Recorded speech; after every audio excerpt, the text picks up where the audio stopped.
De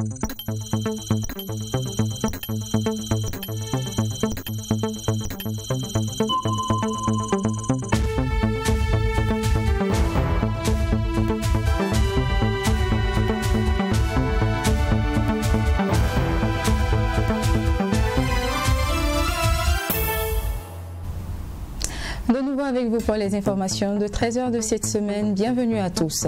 Élection couplée de novembre au Burkina Faso, la CEDEAO et l'Union africaine en inspection pour un scrutin loyal et pacifique.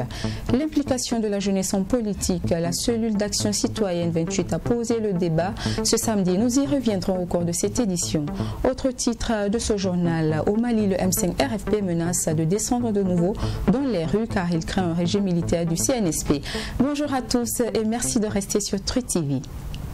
Une mission de la CEDEAO et de l'Union africaine a été reçue en audience ce samedi 14 novembre par le président du Faso.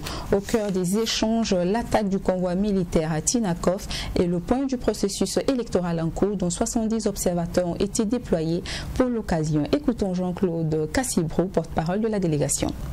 Il s'agit d'une mission, comme vous le savez, une mission conjointe de la CEDEAO et de l'Union africaine qui est à Ouagadougou depuis quelques jours dans le cadre de l'accompagnement que nos institutions apportent au Burkina pour les élections qui ont lieu dans quelques jours.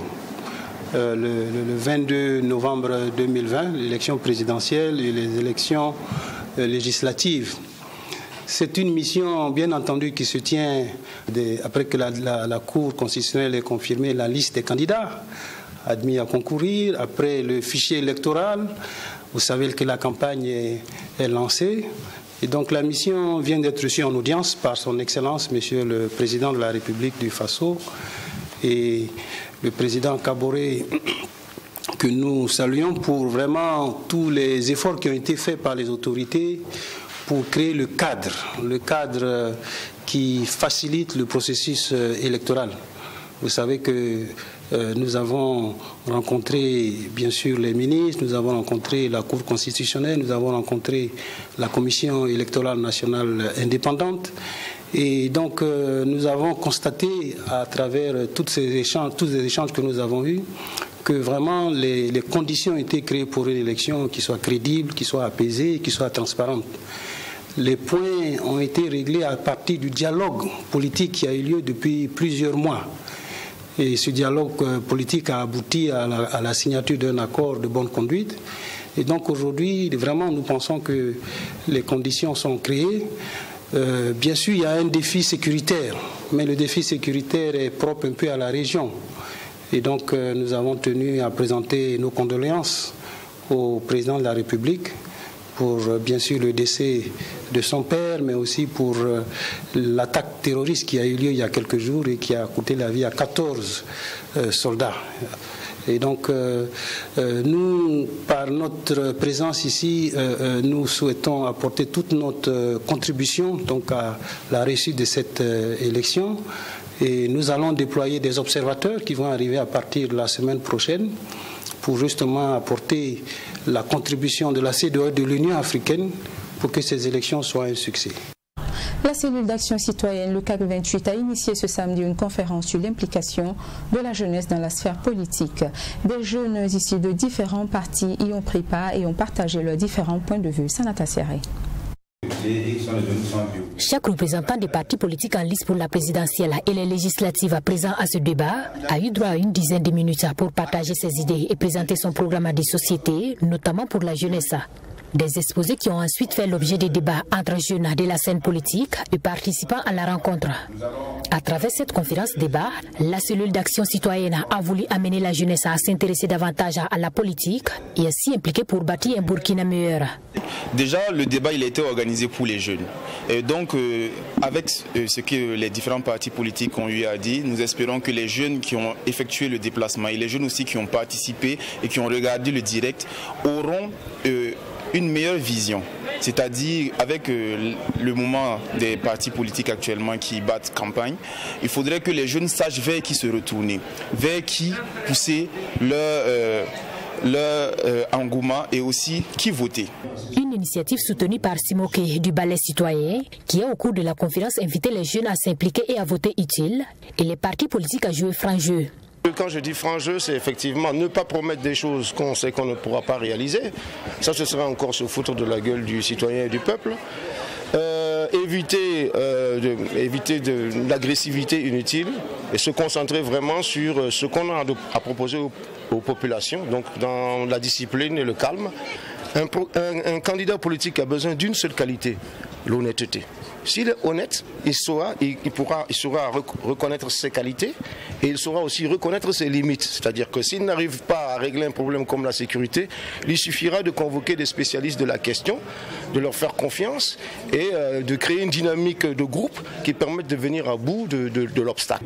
Pour les participants, même s'ils ne sont pas tout à fait convaincus des propositions faites par les représentants des partis politiques, disent se sentir pris en compte dans les programmes des candidats. Je ne suis pas totalement convaincue, mais je crois quand même que c'est aussi de bonne guerre et c'est aussi avec une bonne foi en tout cas qu'ils sont venus vers nous. Mais est-ce que voilà, cela va se réaliser? Je pense que c'est à nous aussi de nous impliquer parce que c'est à partir de là.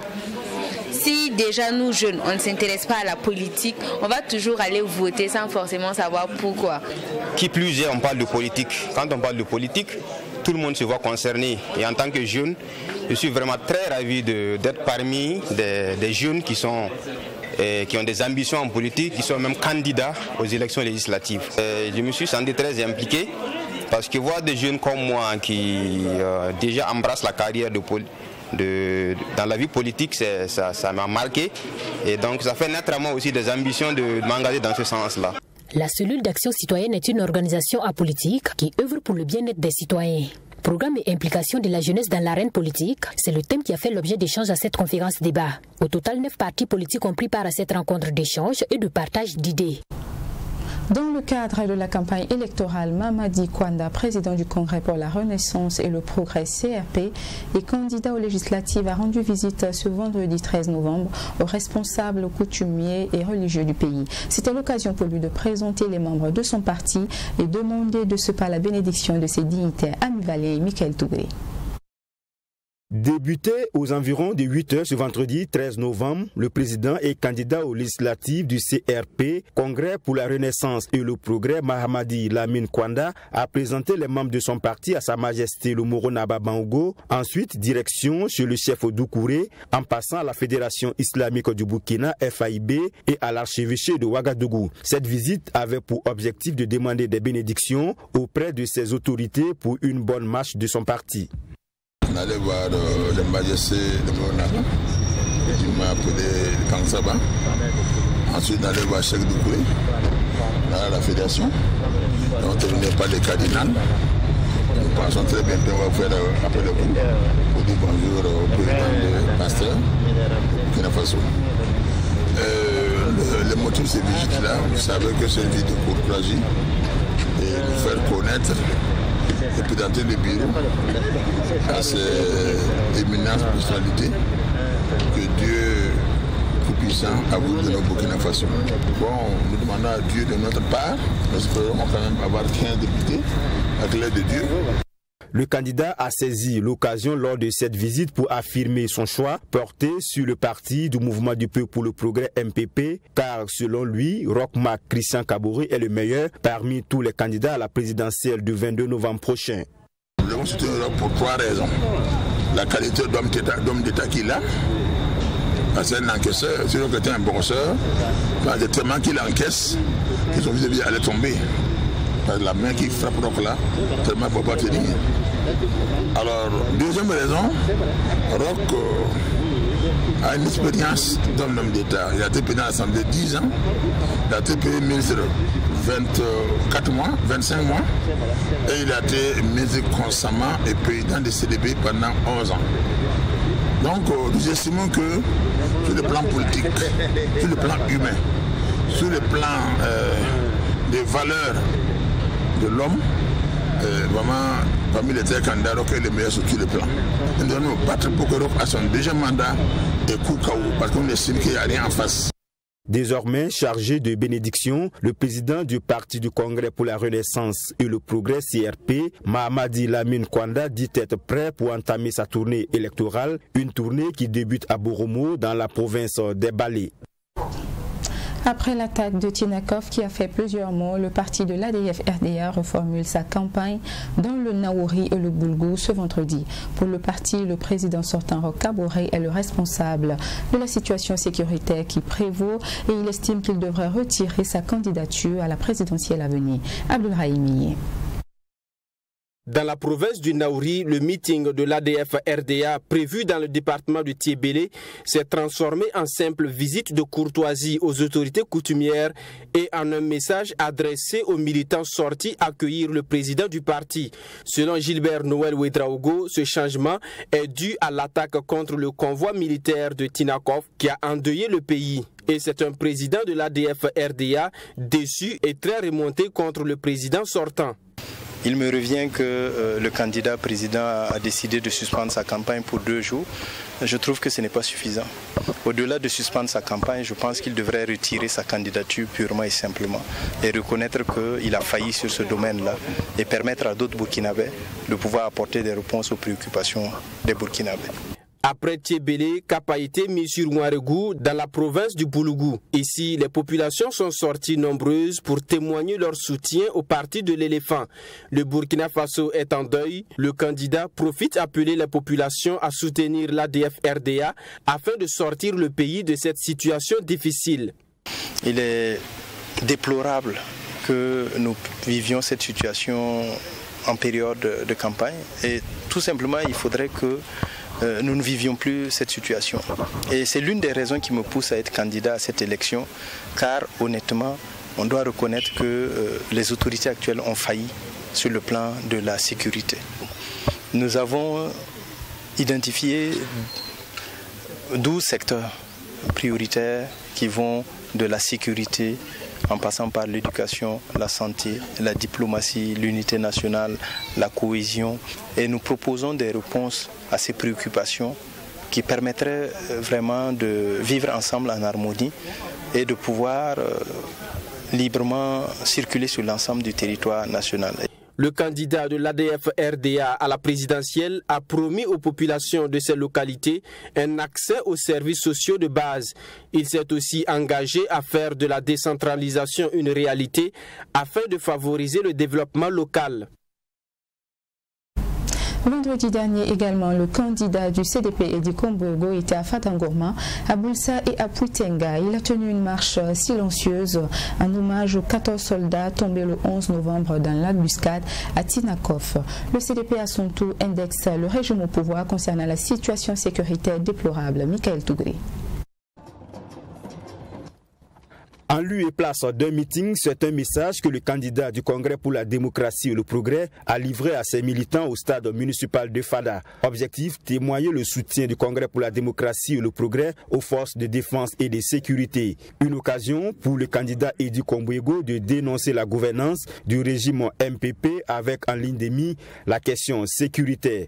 Mais avant de s'adresser aux militants du Congrès pour la démocratie et le progrès de la région de l'Est, Edi Kombogo fait observer 1 minute de silence en hommage aux soldats tombés dans l'embuscade ce 11 novembre à Tinakov. Notre bataille devait nous amener à arrêter la guerre pour que vous puissiez vivre en paix. Sans paix, pas de développement. Notre paix, je vais vous le dire, la recherche de la paix, ce n'est pas seulement par les armes. Encore que ces braves militaires qui donnent leur poitrine, qui meurent en martyrs, n'en ont pas demandé. Ils sont faits pour servir leur pays au risque de la vie, mais ils n'ont pas demandé de vivre encore 5 ans de guerre. 5 ans, c'est trop pour notre pays. Après le message, le candidat du CDP, à ses côtés, une population ont effectué une marche silencieuse pour dire non au terrorisme au Burkina Faso et l'inaction du régime Kaboré. Pour Edi Kombogo, il faut changer de fusil d'épaule dans la lutte contre les groupes armés qui durent 5 ans avec des milliers de morts et plus d'1 million de déplacés internes. Nous sommes engagés à utiliser la diplomatie et la voie de la négociation, tout en continuant de bander les muscles par les militaires, mais en dotant les militaires d'armes modernes et sophistiquées. 5 ans durant, un président du Faso ne sait même pas qui est son agresseur. C'est une honte. C'est une honte. Après Fada Ngourma, la délégation du Congrès pour la démocratie et le progrès s'est rendue à Boulsa, dans la province du Namantenga, une province aussi touchée par les attaques terroristes. Là aussi, en lieu et place d'un meeting, le candidat Edi Kombouego a effectué une marche silencieuse en compagnie de plusieurs centaines de militants. Et le candidat du Congrès pour la démocratie et le progrès fait de la sécurité et de la réconciliation nationale des priorités. Il faut que l'on se parle. Un forum de réconciliation nationale sera organisé rapidement. On va se dire la vérité et se pardonner mutuellement. Et je souhaite, et je vais le faire si je suis élu, j'irai chercher l'ensemble des exilés, en commençant par le président Blaise Compaoré, pour revenir ici sur cette terre. On va se parler, on va se pardonner, on va s'unir pour construire un Burkina fort et conquérant. Un Burkina fort qui recherche le développement. Un Burkina fort qui recherche le bien-être des populations. C'est ce que nous avons appris. C'est ce que nos ancêtres nous ont appris. C'est ce que nos parents nous ont appris. Après Fada Ngourma et Boulsa, Edi Kombouego et sa délégation ont achevé leur tournée à Puitenga par une visite de courtoisie au chef de Puitenga. Edi Kombouego, dans ces différentes localités, va insister sur la nécessité de la réconciliation et de la cohésion nationale. 2 éléments clés pour amorcer tout développement socio-économique au Burkina Faso, dira l'expert comptable. La bourse n'aura plus de secret pour la population. Coris Bourse a tenu ce vendredi une conférence publique dans le but d'informer le public burkinabé sur les possibilités qu'offre la bourse pour le développement économique en général. Raketa Bilgo et Nadine Zongo. Quelle est l'importance de la finance pour le développement économique? Et quel rôle joue-t-elle dans l'émergence du pays? C'est pour susciter la réflexion et apporter des clés de lecture que s'est tenu ce cadre d'échange. Cette conférence publique organisée par Coris Bourse a connu la participation de plusieurs étudiants en économie venus des différentes universités. L'objectif de la conférence est d'informer le public burkinabé sur les possibilités qu'offre la bourse pour le développement économique d'une manière générale. Et nous avons eu un conférencier, Dr Sablaga Seydou Ouedraogo, qui nous a parlé du rôle de la finance dans le développement économique, qui nous a parlé aussi des forces et des faiblesses de la bourse régionale de l'UEMOA, mais aussi qui a surtout mis en évidence les performances de Coris Bourse, qui en 10 ans a mobilisé plus de 1300 milliards de francs CFA pour contribuer au développement économique dans la sous-région, dont plus de 600 milliards de francs CFA pour le Burkina Faso. Selon le conférencier, plusieurs arguments théoriques et plusieurs preuves concrètes et empiriques démontrent que la finance peut être décisive pour la croissance économique et le développement d'un pays. Le marché boursier en particulier joue un rôle formidable pour mobiliser les ressources importantes pour financer l'investissement. Une meilleure organisation des économies en développement peut permettre de mobiliser la bourse pour servir l'investissement dans des infrastructures très importantes comme les routes, les télécoms, les barrages, les caniveaux, ainsi de suite. Parce que historiquement également, nous savons qu'en Europe, la bourse a été décisive pour créer les réseaux d'assainissement dans les villes à travers des municipalités qui ont mobilisé de l'argent de façon importante sur les marchés boursiers. Donc c'est dire que pour nos économies, on peut se poser concrètement la question de comment on organise cela. La première chose que nous savons, c'est qu'il y a heureusement une activité importante des États sur le marché sous-régional de la BRVM, qui est une activité qui est plus importante aujourd'hui qu'il y a 10 ans et qui va croissante. Il faut faire ça en sorte que les ressources mobilisées par les États soient effectivement dédiées à de l'investissement. Pour Sablaga Ouedraogo, le Burkina Faso devrait développer sa culture boursière afin qu'elle serve au développement économique. La culture boursière est très faible dans notre pays. Mais en gros, elle s'inscrit dans l'une faiblesse globale qui est celle de la culture financière simplement. Nos populations ne connaissent pas très bien les marchés financiers, ne connaissent pas très bien, même l'activité bancaire n'est pas, elle est populaire plus que la bourse, mais elle n'est pas encore très installée. Et bien entendu, pour la bourse, c'est beaucoup plus difficile la question de la culture financière parce que vous imaginez qu'il y a des sociétés d'intermédiation au Ghana qui ont des portefeuilles de plus d'1 million de clients pour lesquels elles font des activités en bourse au Ghana. Mais vous imaginez que l'ensemble des clients qui utilisent des services boursiers dans l'UEMOA ne vaut pas cela, ne vaut pas la moitié de ça. Donc ça montre très clairement qu'y compris vis-à-vis des pays comparables comme les pays de la sous-région, nous avons une culture boursière qui est très faible. C'est un enjeu important que d'essayer d'accroître cette culture boursière. Ça appelle de répondre des politiques publiques importantes pour faire en sorte que là où il y a des mesures, des réformes à faire pour que la culture boursière progresse, que ce soit fait. Cette conférence s'est tenue dans le cadre de la célébration des 10 ans de Colis Bourse. Elle a été le lieu pour les initiateurs de montrer l'importance de la vulgarisation de la culture boursière au Burkina Faso. Des perspectives sont donc en cours pour permettre son essor au Burkina Faso. Après Koudgou et Fadangourman, le café citoyen s'est tenu à Bobo-Dioulasso cette fois. Initié par le Centre d'information et de formation en matière de droits humains en Afrique, CIFDA, la transition démographique était au cœur des réflexions. Plus de détails avec Joseph Koudgou. Après les étapes de Koudougou et Fadangourma, c'est la ville de Bobo-Dioulasso qui a été choisie pour ce café citoyen. Une activité à mettre à l'actif du Centre d'information et de formation en matière des droits humains en Afrique, CIFDA. Et c'est une chaleureuse ambiance que nous avons ici ce soir à Bobo avec les jeunes de Bobo qui sont sortis très massivement pour justement parler, profiter en tout cas de ce café-là qui a traité de la question de la transition démographique qui est une question très à propos au regard justement de l'actualité qu'elle a générée il y a quelque temps de cela. Avec l'assistance en tout cas de nos partenaires dont l'ONG Diaconia et le bureau de la coopération suisse. Et donc c'est avec leur assistance que nous avons justement pu organiser ces cafés-là et la tournée se poursuit bien évidemment dans d'autres villes du Burkina. Un rendez-vous du donner et du recevoir animé par 3 panélistes autour du thème jeunesse et transition démographique. Occasion pour les jeunes de donner leur lecture sur la question.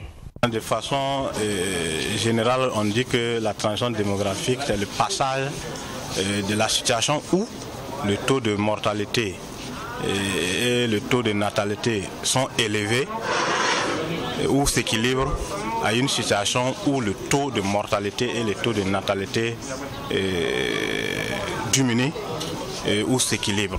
Et l'objectif recherché ici, c'est que les jeunes puissent savoir qu'au Burkina Faso, on est au niveau de la seconde phase de notre transition démographique. Ça veut dire qu'il y a moins de mortalité et plus de natalité, ce qui fait que la jeunesse constitue aujourd'hui la plus forte, la plus grande tranche de notre population. Un thème d'actualité qui justifie l'engouement et les attentes aux sorties de ce café citoyen.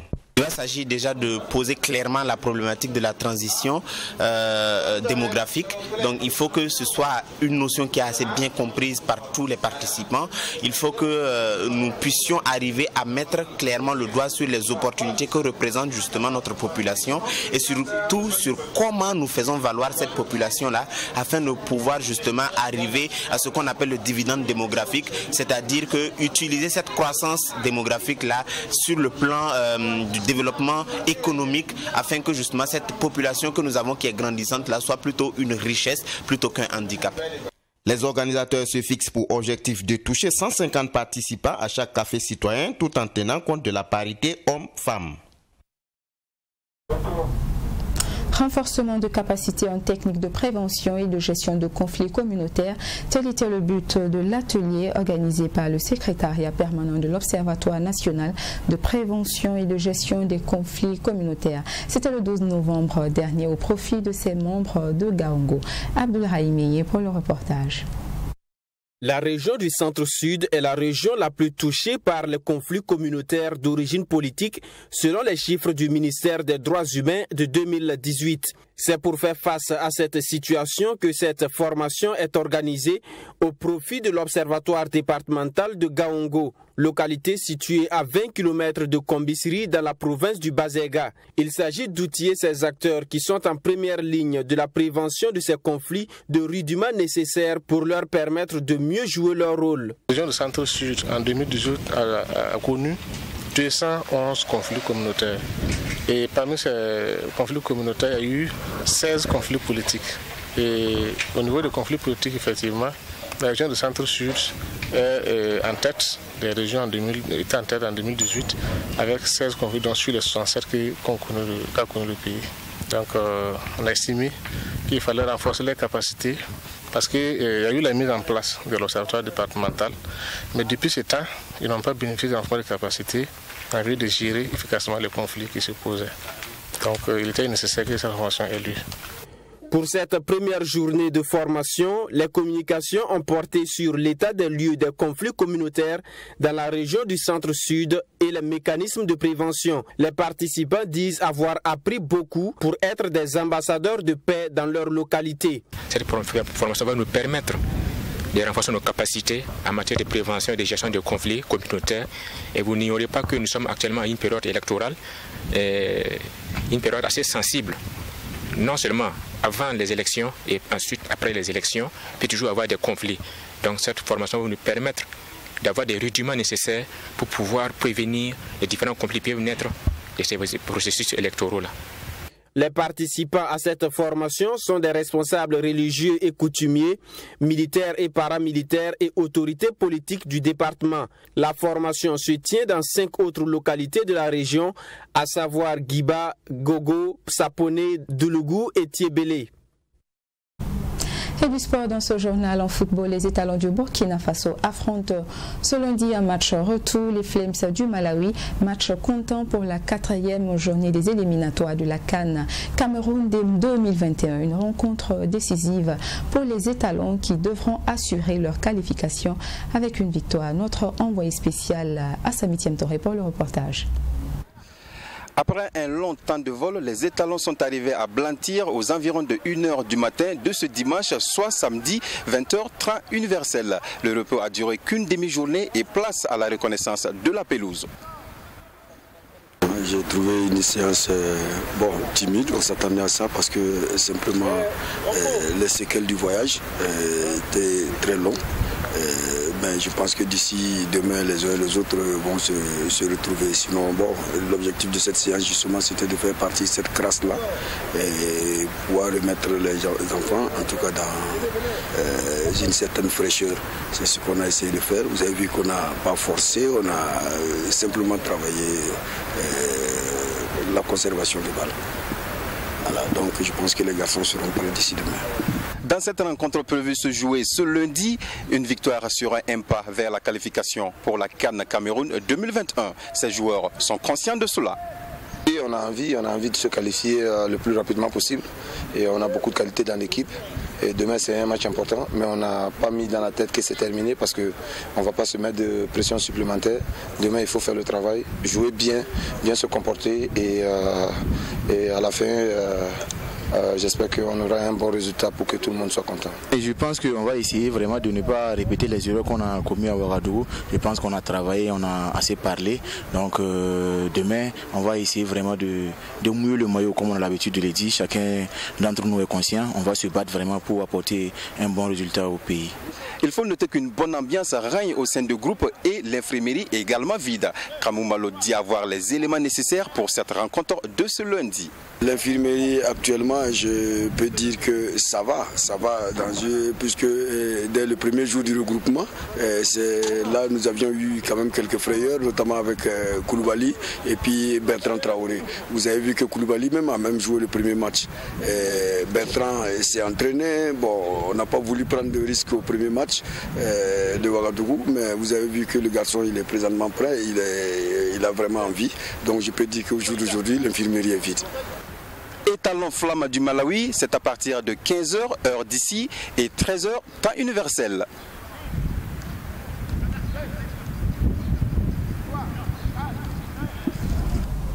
Dernière actualité de cette édition, au Mali, le M5 RFP menace de reprendre ses activités de contestation. Il a tenu une conférence de presse ce vendredi au siège de la Confédération syndicale des travailleurs du Mali. Il estime que les putschistes ne cultivent pas la transparence avec le peuple malien et ambitionnent instaurer un régime militaire. À Bamako, Boré Soulou. Le M5 RFP ne se décolère pas après s'être sorti, réduit de sa lutte contre le régime d'Ibeka.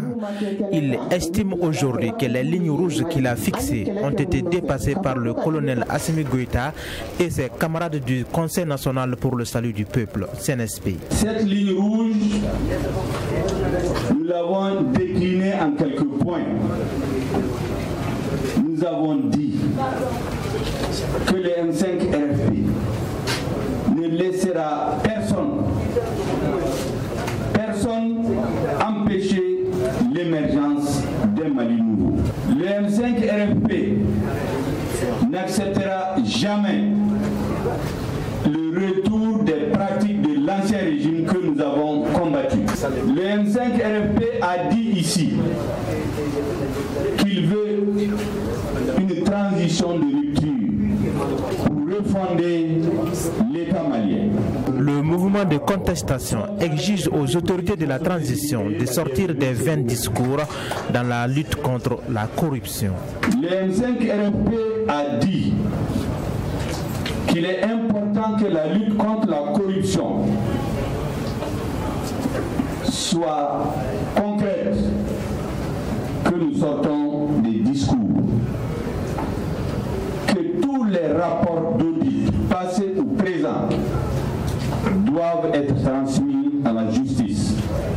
Le M5 RFP a dit et exige des réformes politiques et institutionnelles pour aboutir à des élections crédibles et transparentes.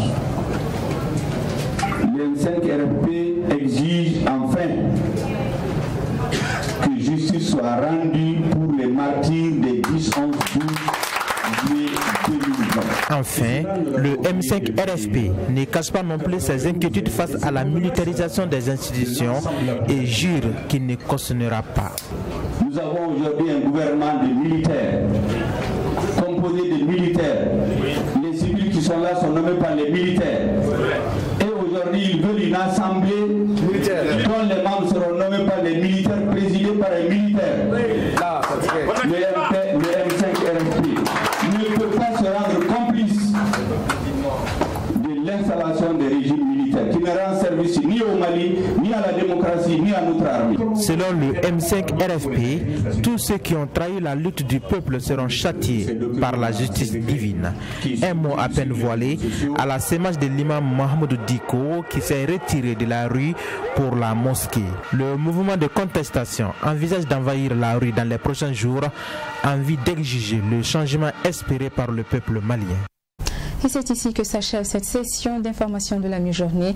Le journal de 20h, ce sera avec Sonia Kokti, demain 7h30 Nadine Zongo. Moi, je vous retrouverai demain à 13h. Très belle suite sur la télévision interactive.